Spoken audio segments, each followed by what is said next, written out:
আমার ডিকশনারিতে পারবো না বলে কোনো কাজ হয় না। আমি যে কাজটা পারি না তা না আমি 100 বার চেষ্টা করি। আরে 100 বারের মধ্যে একবার তো পারবো। আর পারবো না বলে একবার পিছিয়ে গেলে সে কাজটা আমি আর কখনোই পারবো না। যাই হোক, গুড মর্নিং সবাইকে। সবাই কেমন আছো? আশা করি ভালো আছো, আমিও ভালো আছি। সকাল সকাল উঠে আশিবাসি যা কাজ ছিল সব গুছিয়ে গাছিয়ে নিয়ে সোনাইকে একটু বাজারে পাঠিয়ে দিয়েছি। আজকে সোনাইয়ের স্কুল আছে আর আজকের আমার অনেক জায়গায় যাওয়ারও আছে। জানি না কতটুকু ভিডিও করতে পারবো, তবে যতটুকু ভিডিও করব তোমাদের সাথে শেয়ার করব। সকালবেলা মা সোনাইকে বাজারে পাঠিয়ে দিয়েছি আর হালদারবাবু চলে গেছে ডিউটিতে। আর ডিউটি থেকে বলেছে একটু তাড়াতাড়ি আসবে, কারণ আমি এক জায়গায় যেতে হবে। কোথায় যাব সেটা তোমাদেরকে সেখানে গিয়ে জানাবো। তো সকাল সকাল সোনাই বাজারে গেছে, বাজার থেকে একটা মাছ নিয়ে এসেছে। এটাকে মৃগেল মাছ বলে না রুই মাছ বলে আমি জানি না, তবে সেই মাছটা কাটতে গিয়ে দেখলাম মাছটার পেটের মধ্যে অনেকটা পরিমাণে ডিম আছে। আমি আবার সোনাইকে একটু বকাঝকা করলাম, এর মাছ ডিম শুদ্ধ মাছ কেউ আনে? সোনাই বললো ডিমও খাওয়া হবে মাছও খাওয়া হবে। যাই হোক, একদিক থেকে ভালোই বলেছে। ডিমটা খেতে আমারও খুব ভালো লাগে আর এই মাছটা আমারও খুব প্রিয় মাছ। আর একটা কথা তোমাদের বলে দিই, তোমরা হয়তো অনেকে বলবে যে মাছ কাটার সময় এতবার কেউ জল ইউজ করে। সত্যি কথা বলবো, আমি মাছ কাটতে গিয়ে না অনেক জলটা ব্যবহার করি। মানে আমি যতক্ষণ মাছ কাটবো, যতক্ষণ না মাছ কাটা কমপ্লিট হবে, ততক্ষণে যে আমার কতটা জল যায় তোমরা ভাবতে পারবে না। জানি না এই অভ্যাসটা আমার কেন, এরকম অভ্যাস যদি তোমাদের কারোর থাকে কমেন্টে জানাবে।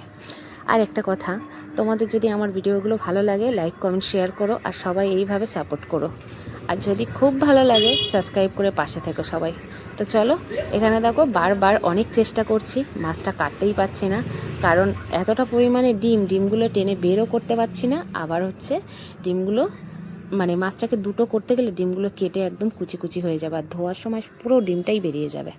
তো অনেক চেষ্টা করে লাস্টে পারলাম না, মাছটাকে 3 টুকরো করে নিলাম। মানে লেজে 1 টুকরো করলাম, লেজের দিকটা, আর এই পেটের থেকে মিডিল থেকে আরও 1 টুকরো করে নিলাম, কারণ ডিমটা তো বেরই করতে পারবো না, নষ্ট হয়ে যাবে, যার জন্য করে। তো মোটামুটি ফাইনালি আমি মাছটা একটা হিল্লে করতে পেরেছি। যাই হোক, তোমরা দেখতেই পাচ্ছ আমি কীরকমই একটা অদ্ভুত মানুষ। যতক্ষণ মাছ কাটবো ততক্ষণ কিন্তু জল ব্যবহার করব। মোটামুটি ডিমটায় খুব একটা আঘাত লাগেনি আর ডিম খুব একটা নষ্ট হয়নি। মানে ডিমের ছড়াটাকে পুরো রেখেছি, অল্প একটু পিছন থেকে কেটে গেছিলো আর মিডিল থেকে একটু কেটে গেছিলো, তাতে ডিম বেশিরভাগ নষ্ট হয়নি, তবে মোটামুটি ডিমটা আস্ত আছে। যাই হোক, এখানে দেখো সোনাই আমি ডিম মাছ কাটছি আর সোনাই বারবার হচ্ছে জল দিচ্ছে পাইপ থেকে, কারণ আমি ভীষণ ঘেন্না পাই তো। আর আমার মাছ কাটানো শিখিয়েছে অ্যাকচুয়ালি আমার ছেলে। আমি আমার ছেলের কাছ থেকেই মাছ কাটা শিখেছি। হালদারবাবুও কাটে, হালদারবাবুর থেকেও দেখে দেখে শিখেছি, তবে অনেক চেষ্টা করে আমি এই মাছ কাটাটা শিখেছি। আগে একদম মাছ কাটতে পারতাম না, এখন এই মাছ কাটাটা শিখে না বেশ ভালোই হয়েছে জানো তো। আমার এই মাছ কাটার জন্য আমার ছেলের অনেকবার হাত কেটে গেছে, যার জন্য করে আমি নিজে নিজে চেষ্টা করে এখন বেশ ভালো মাছটা কাটা শিখে গেছি। মাছটা কাটা শিখে ভালোই যায়। এখন এত সুন্দর পিস করতে পারি না, সোনাইয়ের বাপি সবার থেকে ভালো পিস করতে পারি, সবার থেকে সুন্দর মাছ কাটা শিখে গেছি। তো যাই হোক, এদিকে দেখো মাছটা ডিম হয়েছে, পেটটা কতটা পরিমাণে পাতলা হয়ে গেছে দেখো। ওই জন্য না আমি ডিমওয়ালা মাছ একদম পছন্দ করি না। ডিম আলাদা কিনে এনে খাই, তাও আমি কোনো দিন এরকমই ডিমওয়ালা মাছ আনতে দিই না, আর আনলেও আমার একদম পছন্দ হয় না। আর দেখবে ডিমওয়ালা মাছ কিনে এনে তুমি খেয়ে দেখবে ডিমওয়ালা মাছে না মানে একটুও স্বাদ হয় না, মানে টেস্ট থাকে না, কেমন একটা বিশ্রী একটা টেস্ট থাকে, কারণ পুরো স্বাদটা তুমি ডিমের মধ্যেই পাবে।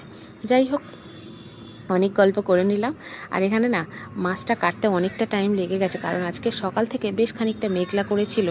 আর মেঘলা করে আছে, ভাবছিলাম যে যেখানে যাওয়ার কথা আছে সেখানে যেতে পারবো তো, জানি না পারবো কি না, তবে মনে হচ্ছে যে বেলার দিকে একটু রোদ বেরোবে, কারণ মাঝে মাঝে মেঘ করছে, মাঝে মাঝে হচ্ছে বৃষ্টি আসছে এরকমই, বা মাঝে মাঝে রোদ বেরোচ্ছে এরকমই একটা বিষয়।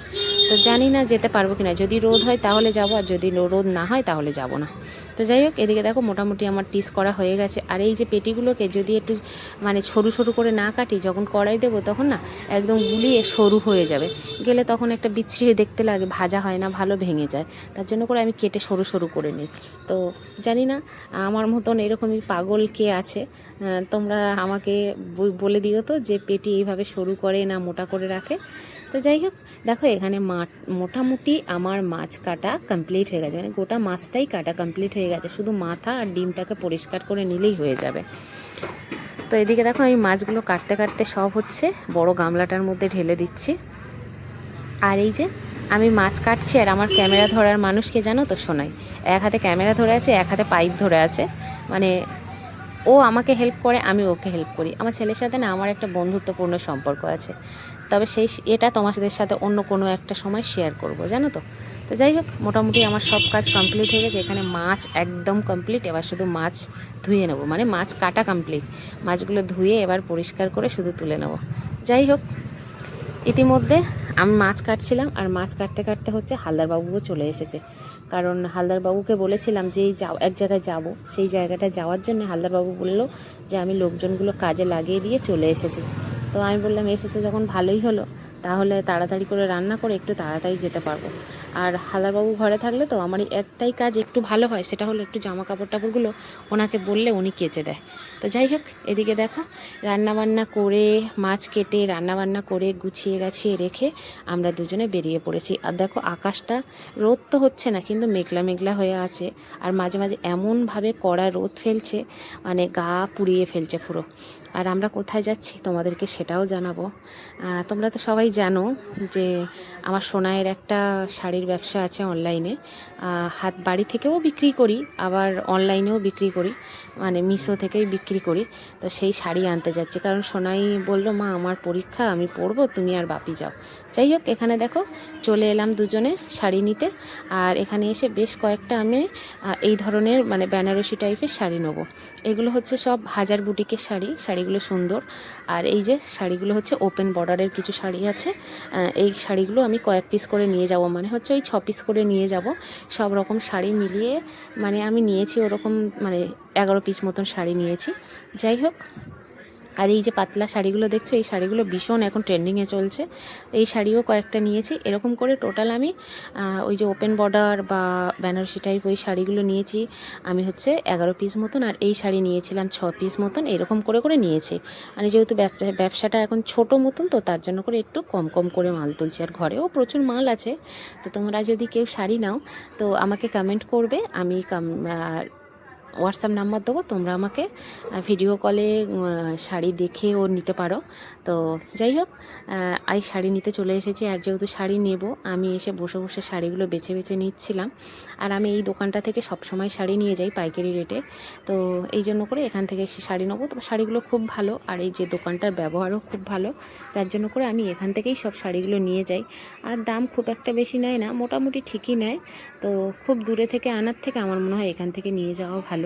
তা যেহেতু আমরা ছোটোখাটো ব্যবসায়িক, আমাদের তো খুব দূরে যেতে হলে আমরা একসাথে 40-50 হাজার টাকা নিয়ে যেতে পারবো না।